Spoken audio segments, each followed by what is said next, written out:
All right, let's bring him in. Jordan from Sickos Committee. Rock on. Welcome. Hey, how's it going, to the guys? station. Good. Going good, brother.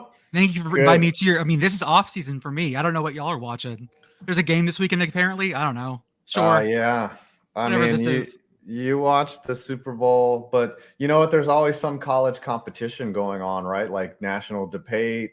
College basketball. Yeah. Can I ask you, Jordan, what do you think is the weirdest competition that has a national championship in college athletics? When I really first got into, I'm going to include athletics in a lot of things. When I first got into things like soil judging or seed judging or crop judging, meat judging, the various flavors of meat judging, and how these schools get very angry about. Last year when we put together our big list, I had messed up that I think Iowa State or Kansas State, they're going to scream at me when I say this, they won the judging the live animal, but Texas A&M won judging the carcass itself, and there's a split. It's a huge deal. Split national championship, like the poll just. Last year there was a split national championship in, I think it was seed judging or crop judging between Iowa State and Kansas State, which really that is so characteristic of both of those schools. Beautiful. Yes. Also, you were talking about game with most punts, not in the modern era, but in college. It was the 1939 game between Texas Tech and Centenary out of Shreveport. They punted for a total of 77 times in a game. 77. They punt on first down? What is going on? They did, because it was a muddy mess. It was raining. It was gross. And they were losing the ball more often than not. So they would punt on first to try to play field position games.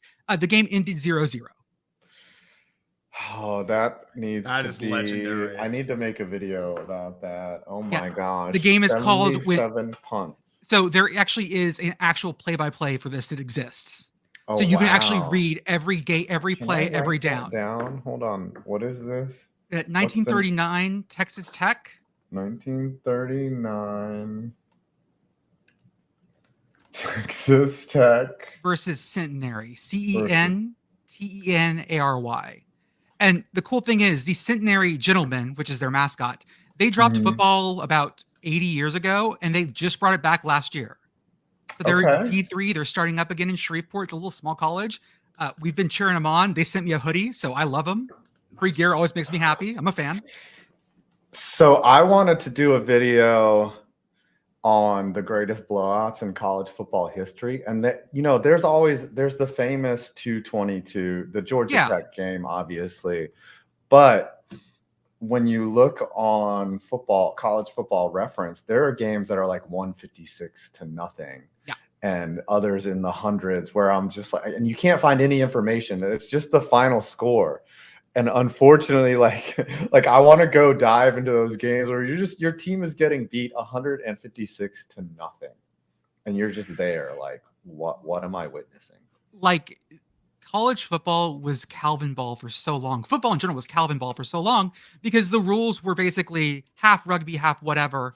And this is why, John Boyce does this scoregami thing, and people try to do college scoregami, and it's way harder to hit it because the scoring has changed so much in football. Like, field goals used to be worth 5, touchdowns were worth various numbers. So all those gaps are filled in college football, which is really fascinating. So really all you can do now is score a lot of points. What do we define as the modern era of college football? Is it like the 30s? Like, because they've been playing college football since pre-Civil War.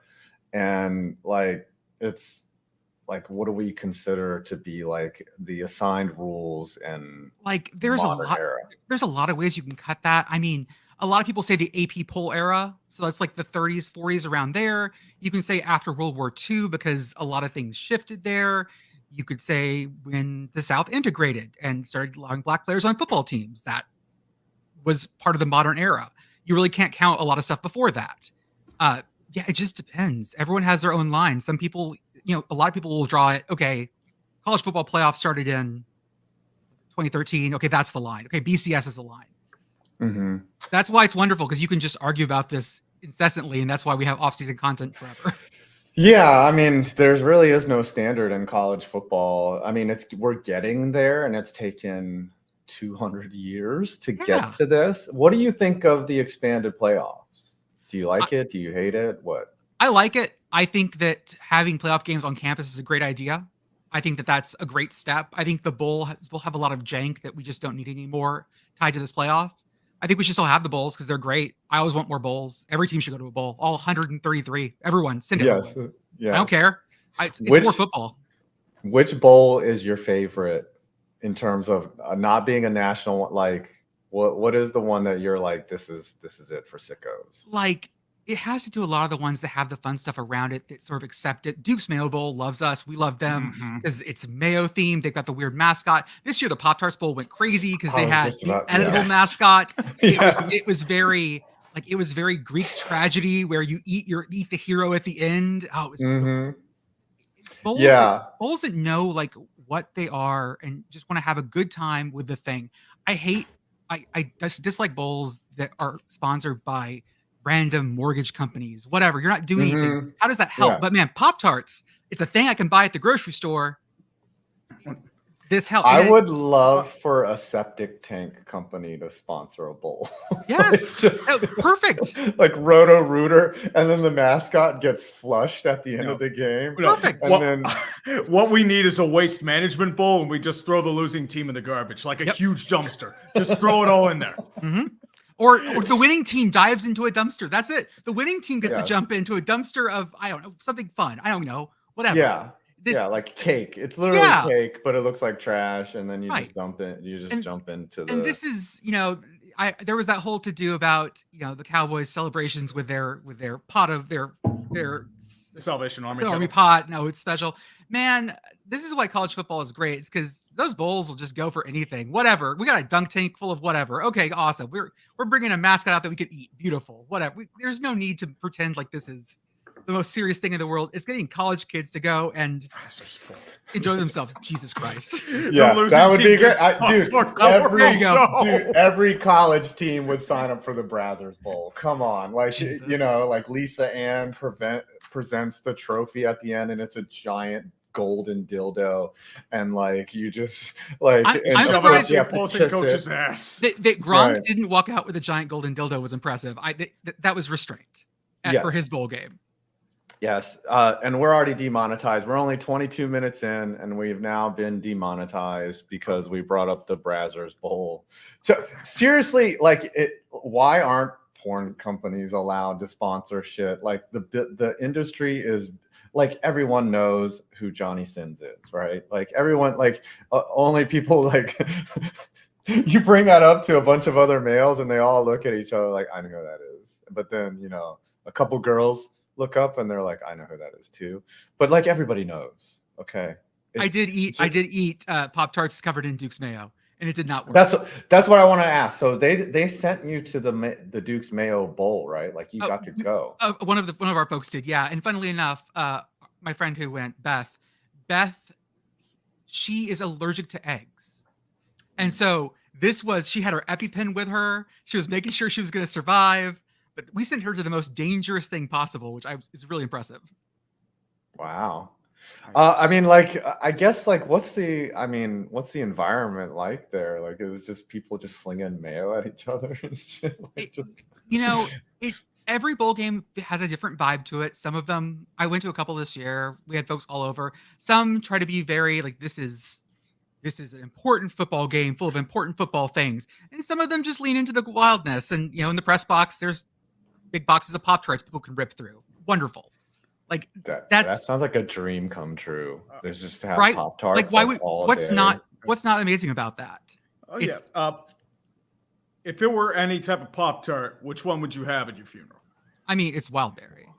Wildberry? I'm more s'mores guy myself. I'm gonna do the one that's chocolate, that has the chocolate cooked sort of outer crust, and then you bite in and there's more chocolate inside, like the double chocolate. Yeah. Like, that's my jam right there for a Pop-Tart. That's so good. Like that, there's so many calories in one single Pop-Tart. It's like a meal for 10 days.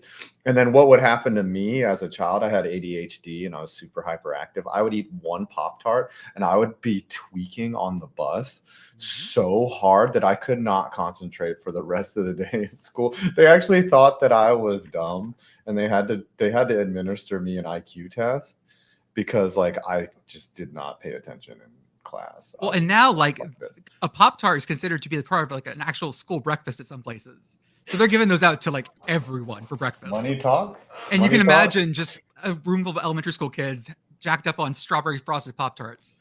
It's literally the most unhealthy thing that you could probably consume. It's just bread sandwiched with a jelly filling of some kind and then frosted on the outside. Like, come on. And then there's two of them and then that little packet. I mean, I guess you would eat it to not die. Like if you're on a desert island, like you'd be like, all right, let me eat this Pop-Tart. I wish I could have eaten the mascot though. Like that one of our folks got on the field and did get a bite of the mascot and felt like she had consumed his knowledge. Like you would consume your enemy to gain their strength. She felt that. She definitely felt that. Did she say how it tasted? Did it taste good or? Yeah, it was good. It was not quite your typical Pop-Tart because it was a lot more frosting on top. You could see it in the picture where the mascot is eaten and consumed like a Greek god. It was tasty. Everyone enjoyed it. It was a great gimmick. It was looked like a cake. It looked like a giant cake. Yeah, it looked delicious. I was envious of that. I mean, even if it like got pretty much flayed, I'm like, man, that thing looks tasty. Now, before you go, I want to ask you about the Sickos Committee logo. Were you able to work it out with the artist so that you guys could use that? Can you just tell me that story? Yeah, sure. So we started this, and again, this started as a joke for like 4 of us. So we didn't expect it to blow up. So we just used something we didn't own and hoped it would be okay. Like all good projects start. Yes, like all things on the internet. Right. Like and every YouTuber, yes. And once we started getting bigger, we've reached out to Ward Sutton, who does the comic for The Onion. And luckily he owns it and The Onion doesn't own it. So we could talk to him directly. And we cut a deal with him. We paid him to make our own custom mascot. So we have our own custom football and basketball Sicko logos. And whenever we sell merch with them, he gets a cut. And we were set up like that. So it's a win-win for everybody. Absolutely. It sounds like a cool guy. Yeah, it worked out great, and couldn't ask for a better person to okay our craziness. Definitely. Yeah, I do need to order. Go ahead. Go ahead. I did want to say one thing. What is the saddest college football departure, and why is it Kirk Ferentz? I mean, when Brian leaving was so sad because he, Ferentz, yeah, it's fine. He had that beautiful season, and we played it up all season. And the best part was when they told him he was going to have to leave. I was like, we need to lay up because he's dead man walking now. And I asked Iowa fans, like, should we keep doing this? And they're like, nah, lean into it. Just turn the knife. Keep going. Iowa fans were ready to get going on that. I really wish they would hire Matt Canada as their OC. That would be just amazing. Before you go, I need a Super Bowl prediction from you. Let's see what you did last year. We got receipts. Oh, good. We have receipts. Jordan, you picked the Eagles to win 35-24. You were wrong. I was very wrong. You were very wrong. So you get another chance here. Let's hear it. Super Bowl prediction. I'm going to go with, I don't know about you, but I'm feeling 22-0 Chiefs. I had to do a Taylor Swift thing because it's the one song I do know. And since she's not in our sphere, I have to mention it whenever I go into y'all's sphere. Wow, you're going for the Chiefs with the Taylor Swift reference for the kicker. Sickos Committee. Jordan, everyone, do you have anything to plug?